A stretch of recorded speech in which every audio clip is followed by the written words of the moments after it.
tangani. Nah, begitu saudara-saudara sekalian, terlepas dari adanya dissenting opinion, putusan yang berlaku mulai hari ini adalah yang tadi dibacakan. Ya, tapi dengan adanya dissenting opinion menggambarkan bahwa kami membuat keputusan dengan perdebatan dan itu sehat, dengan akal sehat, gitu ya. Jadi yang tidak sepakat akhirnya ya silakan diumumkan melalui dissenting opinion, supaya saudara mengetahui dissenting opinion di Indonesia dimulai di pengadilan ya niaga. Tapi pengadilan niaga itu tidak begitu terkenal, hanya di kalangan pengusaha. Begitu dipraktekkan di MK mulai 2023, jadi terkenal. Maka sekarang sudah menjadi kebiasaan bahwa pengadilan itu harus ya kan menggunakan, memperdebatkan akal sehat, dan kalau tidak sepakat diumumkan kepada publik sebagai wujud pertanggungjawaban publik. Nah, jadi saya rasa ini satu ya. Yang kedua, tadi saya kemukakan yang berlaku adalah yang diputuskan. Kami tadi sudah dijelaskan sama pendapatnya ini. Cuma kalau sanksinya adalah sebagaimana ditentukan dalam PMK, pemberhentian tidak hormat dari anggota, maka itu diharuskan diberi kesempatan untuk majelis banding. Yang majelis banding dibentuk berdasarkan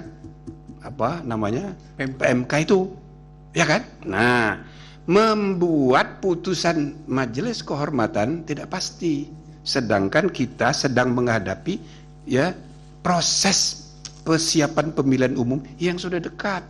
Kita memerlukan kepastian yang adil, itu loh, untuk tidak menimbulkan masalah-masalah yang berakibat pada proses pemilu yang tidak damai, proses pemilu yang tidak terpercaya.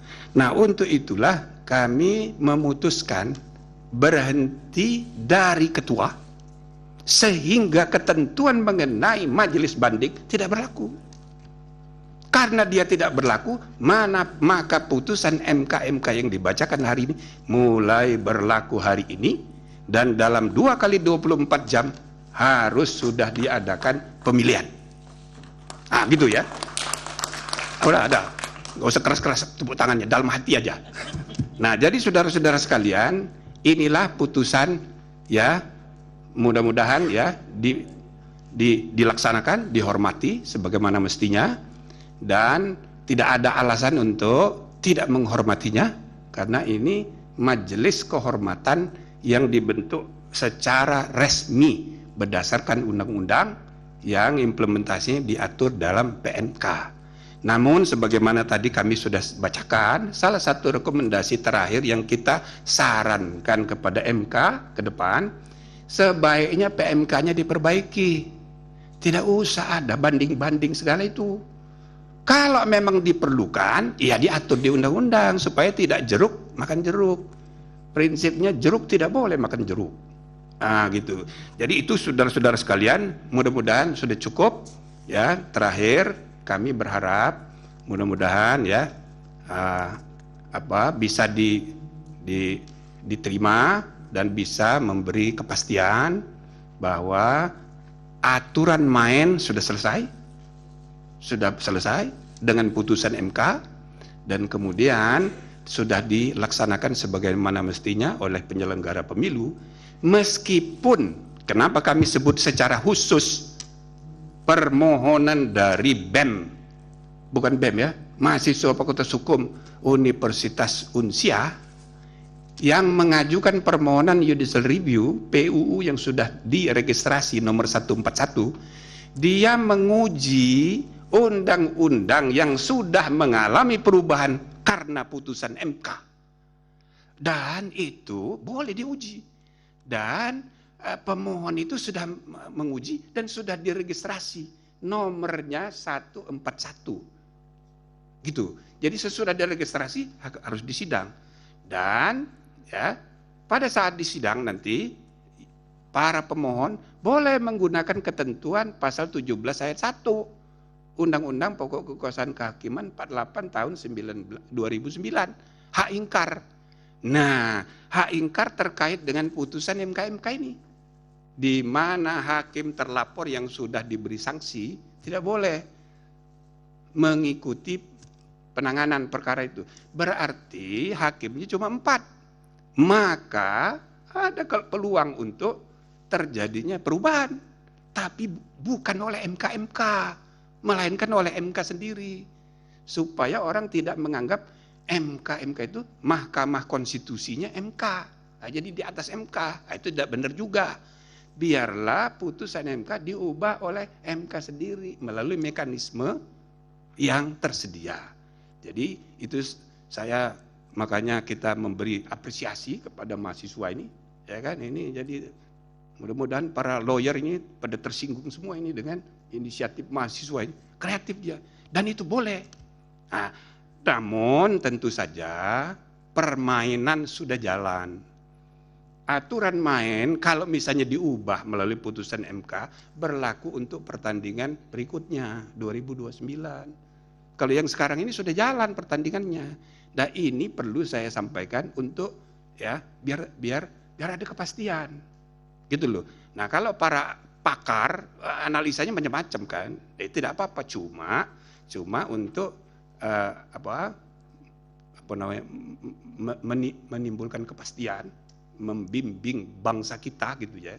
Kita harus ada arah yang jelas. Sebab untuk saudara ketahui, kasus perkara ini semua dakdikduk ini, ya betul, semua dakdikduk, semua dari seluruh Indonesia itu nunggu putusan ini, ya kan? Pertama, gara-gara kita buat putusan perkara ini sidangnya terbuka. Kedua, ada permohonan Profesor Denny supaya ada putusan profesi, tapi jawabannya nggak usah pakai profesi, tapi jadwalnya aja kita tanggal 7 mengejar tanggal 8 saat terakhir untuk kemungkinan perubahan capres. Maka terus terang aja ini semua pada nunggu ini. Nah, jadi mudah-mudahan dakdikduk semua ini, semua kelompok ini sedang dakdikduk terjawab dengan putusan MK ini. Ya gitu ya. Nah, mudah-mudahan saudara-saudara putusan ini berterima di masyarakat luas, dan dengan mengucapkan terima kasih atas jasa saudara semua sebagai pelapor, ya, saudara semua ini berjasa. Putusan bersejarah itu hanya mungkin terjadi karena pelapor, penggugat, pemohon, atau ya lawyer. Nah, jadi karena itu saya ucapkan selamat pada saudara-saudara semua. Dengan ini sidang Majelis Kehormatan Mahkamah Konstitusi saya nyatakan ditutup. Sebentar. Hadirin dimohon berdiri. Sebentar, satu lagi sebelum berdiri saya tambah. Ini udah tutup ya.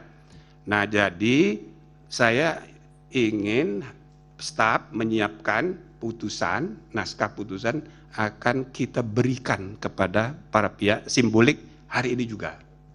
Ini untuk menunjukkan bahwa di samping online kita juga akan menyerahkan fisik hari ini. Oke, itu satu. Yang kedua, saya sekedar mengingatkan karena saya ini ketua pertama lembaga ini. 5 tahun saya memimpin MK tidak pernah sidang terlambat. Tak pernah. Saya ingin mahkamah ini dikelola, diurus oleh hakim generasi sekarang. Juga jangan terlambat. Dan juga putusan-putusan langsung instan diserahkan. Bukan hanya di online, tapi diserahkan. Maka silakan diumumkan saudara staf ya untuk penyerahan. Siapa yang akan simbolik mewakili? Majelis. Cukup. Silakan. Terima kasih yang mulia. Enggak, ini aja penyerahan. Kita udah tutup. Nanti kalau ngobrol nanti aja. Silakan. Kami informasikan kepada pemohon dan atau kuasanya untuk tidak meninggalkan ruang persidangan karena akan dilanjutkan dengan penyerahan salinan putusan yang akan diserahkan